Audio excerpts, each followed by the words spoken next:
Saudações a todos os amantes da história e aventuras gastronômicas. Hoje empreenderemos uma viagem surpreendente ao passado, às mesas luxuosas da nobreza medieval, certamente vistas em filmes, cenas de banquetes reais, enormes salões cheios de convidados, mesas que vergam sob a comida, javalis assados com maçãs na boca, taças infinitas de vinho e alegria desenfreada. Mas até que ponto correspondem estas imagens à realidade histórica? Será que reis e duques medievais comiam realmente como nos mostram no cinema? Hoje vamos dissipar mitos, revelar factos surpreendentes e mergulhar no mundo real da alta cozinha medieval. Se vos interessa saber como as pessoas viviam realmente no passado, para além de estereótipos e clichês cinematográficos, certifiquem-se de subscrever o nosso canal e ativar as notificações. Viajamos regularmente por diferentes épocas e culturas, revelando detalhes fascinantes da vida cotidiana dos nossos antepassados. E agora, preparem-se para uma viagem gastronômica ao medievo e garanto-vos que muito do que aprenderão vos surpreenderá enormemente. Comecemos com o próprio conceito de banquete real. Nos tempos medievais, os banquetes não eram simplesmente refeições, eram os eventos sociais e políticos mais importantes. O governante demonstrava a sua riqueza e poder, fortalecia alianças, fazia negócios e mostrava a sua generosidade. Os banquetes eram organizados para ocasiões especiais, coroações, casamentos, importantes festivais religiosos, visitas de hóspedes estrangeiros ou grandes vitórias militares.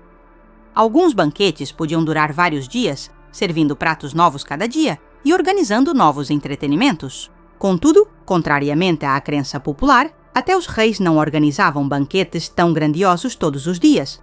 A alimentação diária, mesmo em palácios reais, era muito mais modesta. Isto leva-nos ao primeiro grande mito sobre a cozinha medieval, a ideia de que a nobreza constantemente se empanturrava, organizando festins de múltiplas horas com dezenas de pratos. Na realidade, tais banquetes eram eventos excepcionais, programados para ocasiões especiais. Agora, vamos descobrir o que era realmente servido nestes famosos banquetes. Contrariamente à opinião difundida, a cozinha nobre medieval era refinada e complexa. Os cozinheiros nas cortes de monarcas europeus eram verdadeiros mestres do seu ofício, e as suas criações culinárias poderiam surpreender até chefes modernos.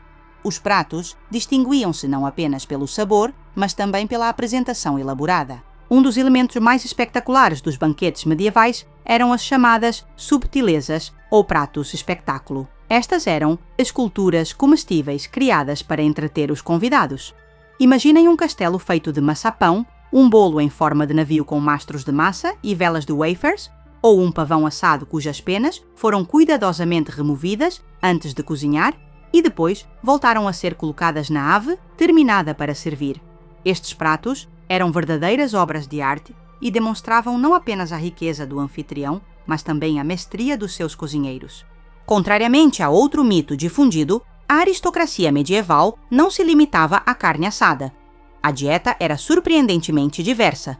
Sim, a carne era realmente a base do menu, especialmente em banquetes, mas era preparada de várias maneiras: frita, estufada, cozida na massa, cozinhada no espeto. Eram populares a caça, as aves, cordeiro, carne de vaca e porco. A propósito, esse mesmo javali assado com maçã na boca que se tornou símbolo do festim medieval na cultura popular, na realidade era servido muito menos do que se poderia pensar. Era antes um prato excepcional e festivo, não comida cotidiana nem mesmo para reis. Curiosamente, na cozinha medieval existia um verdadeiro culto aos molhos. A carne raramente era servida simplesmente assada. Era geralmente acompanhada por um molho complexo, feito de dezenas de ingredientes. Estes molhos frequentemente continham nozes esmagadas, migas de pão, vinho, frutas, mel, especiarias e ervas. Tornavam os pratos não apenas mais saborosos, mas também mais ricos, o que era especialmente importante para a demonstração de estatuto. Por exemplo, um dos molhos populares daquela época, camelina, era preparado com canela, gengibre, cravo, noz moscada, migas de pão e vinho. Uma verdadeira sinfonia de sabores. As especiarias eram uma parte importante da alta cozinha medieval. Contrariamente à crença popular, não eram usadas para mascarar o sabor de carne estragada. Primeiro, as especiarias eram tão caras que usá-las para mascarar produtos estragados teria sido extremamente desperdicioso. Segundo, a nobreza podia permitir-se produtos frescos. As especiarias eram usadas principalmente como símbolo de estatuto e riqueza. Pimenta, canela, açafrão, noz moscada e cravo eram trazidos de países distantes e custavam fabulosamente caro. Usar grandes quantidades de especiarias exóticas num prato era uma maneira de demonstrar a própria riqueza e conexões. Uma das especiarias mais valiosas era o açafrão, que mesmo hoje permanece uma das especiarias mais caras do mundo. Não apenas dava aos pratos um sabor característico, mas também os coloria de dourado, o que tinha importante significado simbólico. A cor dourada era associada com riqueza e poder. Portanto, o açafrão era frequentemente usado em pratos servidos em banquetes particularmente importantes. Quanto aos pratos doces, aqui também há descobertas interessantes. No medievo não existia uma divisão clara entre pratos doces e salgados, como na cozinha moderna. A carne era frequentemente cozinhada com frutas e mel, e às sobremesas podiam ser adicionadas especiarias picantes. O açúcar, importado do Médio Oriente, era incrivelmente caro e era usado não apenas como adoçante, mas também como medicina e até como material para criar elementos decorativos. As sobremesas populares em banquetes reais eram figurinhas de maçapão, wafers com mel, bolos com frutas e nozes, frutas e bagas cristalizadas. Particularmente elegantes eram considerados os chamados pratos ilusórios, sobremesas que pareciam outra coisa. Por exemplo, pastéis que imitavam a aparência de pratos de carne, ou doces que pareciam vegetais. Agora falemos sobre bebidas. O vinho certamente era popular em banquetes reais, mas era consumido não exatamente como podíamos pensar. O vinho medieval era geralmente bastante ácido e frequentemente diluído com água ou adoçado com mel e especiarias. Era popular o hipócras, vinho infundido com canela, gengibre e outras especiarias com mel adicionado. A cerveja também era amplamente consumida e em banquetes podiam ser servidas várias variedades de diferentes forças. Curiosamente, no medievo a água não era considerada a bebida mais segura, especialmente nas cidades, portanto, até as crianças frequentemente bebiam bebidas de baixo teor alcoólico.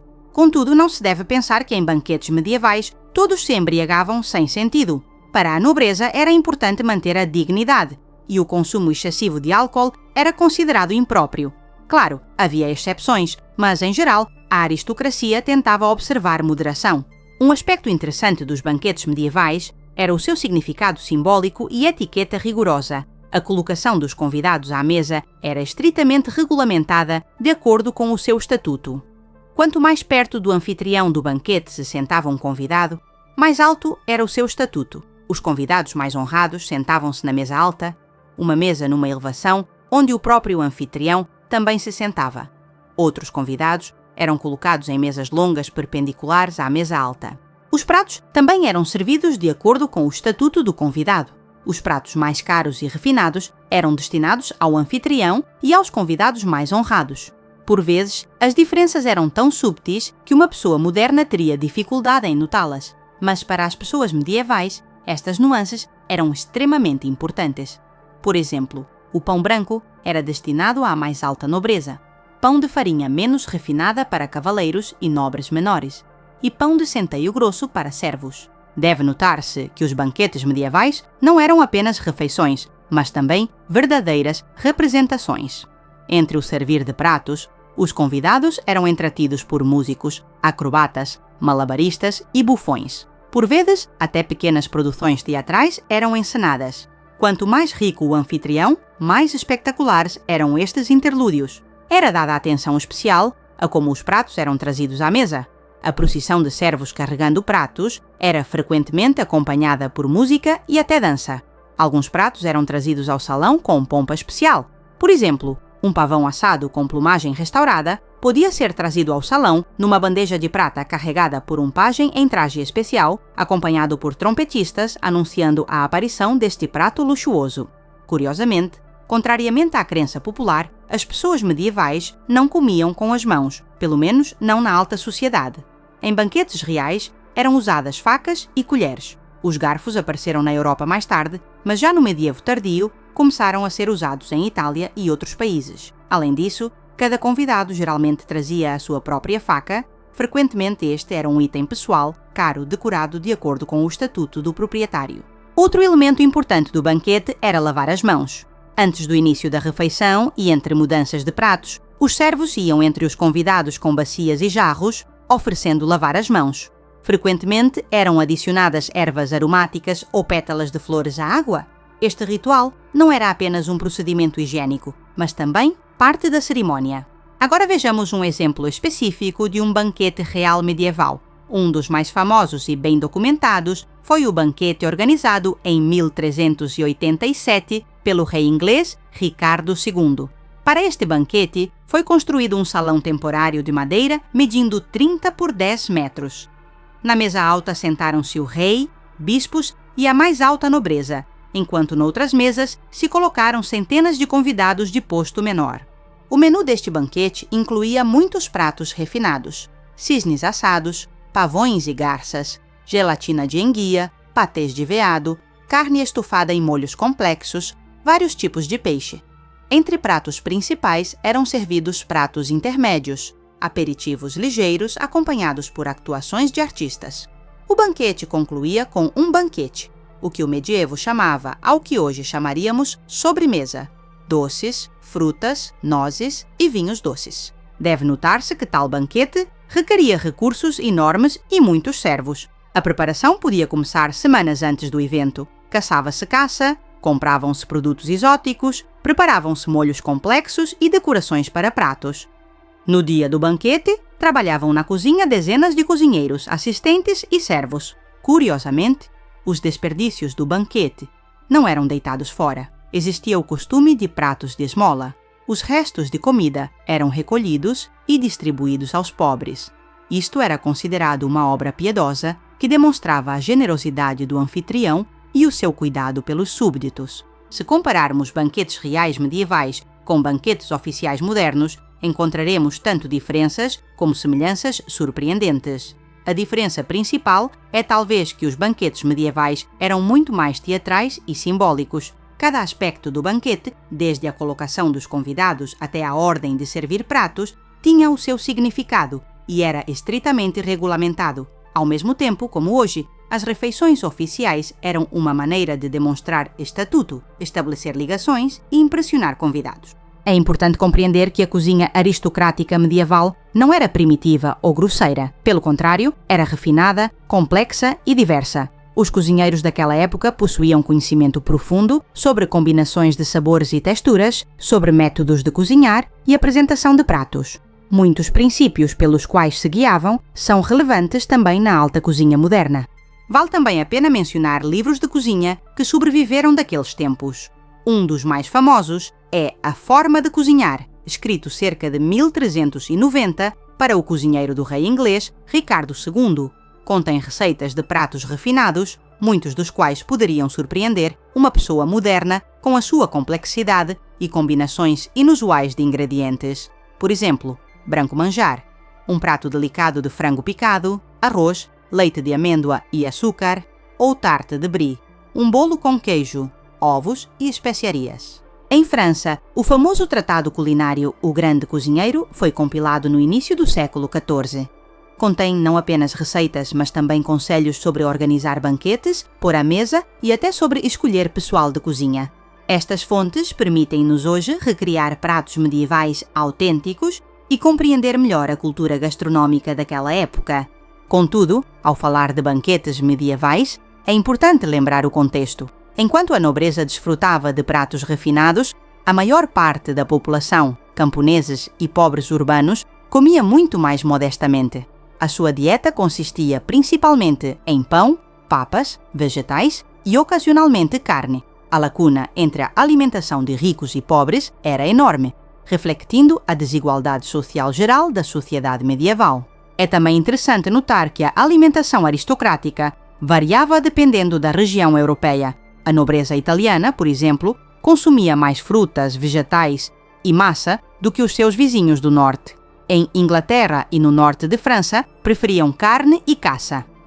Em regiões costeiras, o peixe e mariscos desempenhavam um papel importante na dieta.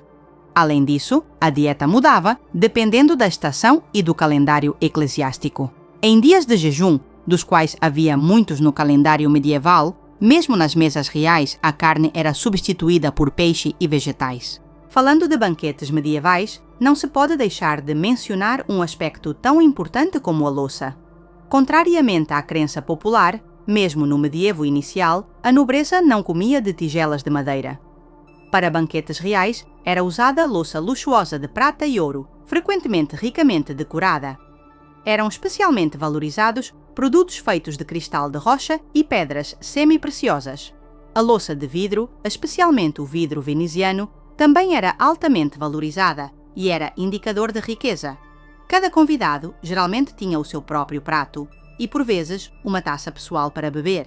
Outro aspecto interessante dos banquetes medievais era a teoria médica que influenciava a composição do menu. A medicina medieval baseava-se na doutrina dos 4 humores, fluidos, no corpo humano: sangue, fleuma, bilis amarela e negra. Acreditava-se que a saúde dependia do equilíbrio destes humores e que os produtos alimentares podiam influenciar este equilíbrio, pois possuíam as suas próprias propriedades, quentes ou frias, secas ou úmidas. Portanto, ao compor menus, considerava-se não apenas a combinação de sabores dos pratos, mas também o seu efeito na saúde dos convidados. Por exemplo, acreditava-se que após carne gorda, quente e úmida, era benéfico consumir peras, frias e secas, para restaurar o equilíbrio. É curioso que algumas regras da etiqueta de mesa medieval tenham chegado aos nossos dias. Por exemplo, a regra de não pôr os cotovelos na mesa, não falar com a boca cheia, não se esticar por toda a mesa para um prato. No medievo, estas regras eram especialmente importantes, pois acreditava-se que as maneiras à mesa refletiam o carácter e educação de uma pessoa. Resumindo a nossa viagem gastronômica ao medievo, podemos dizer que os banquetes reais daquela época eram muito mais complexos e refinados do que comumente se pensa. Não eram apenas refeições, mas verdadeiras obras de arte, onde cada detalhe tinha significado e onde a comida era apenas um elemento de uma ação cultural e social complexa. Muitos pratos servidos nestes banquetes poderiam surpreender e até deleitar um gourmet moderno com a sua complexidade, refinamento e combinações inusuais de sabores. Curiosamente, algumas tradições culinárias medievais estão a experimentar um renascimento hoje. Os chefes de alta cozinha recorrem a receitas antigas procurando inspiração, e os amantes da história e gastronomia organizam reconstruções de banquetes medievais tentando recriar a atmosfera e sabores daquela época. Graças aos livros de cozinha conservados e outras fontes históricas, podemos não apenas ler sobre o que os nossos antepassados comiam, mas também tentar preparar estes pratos nós próprios, fazendo assim uma verdadeira viagem através do tempo por meio de sensações gustativas. Espero que esta viagem ao mundo da alta cozinha medieval tenha sido tão fascinante para vós como foi para mim. Se gostaram do vídeo, não se esqueçam de dar like, subscrever o canal e ativar as notificações para não perderem novos episódios sobre aspectos surpreendentes da história cotidiana. E nos comentários digam-nos qual dos pratos medievais descritos gostariam de experimentar. Talvez já tenham experimentado reconstruções de receitas históricas ou até cozinhado segundo elas. Nos próximos episódios, continuaremos a nossa viagem pela história da vida cotidiana de diferentes épocas e culturas, revelando detalhes pouco conhecidos, mas fascinantes de como as pessoas do passado viviam, o que comiam, o que vestiam e a que se dedicavam. Porque é precisamente nestes detalhes da vida cotidiana que se revela a verdadeira história da humanidade. Até novos encontros e bom apetite!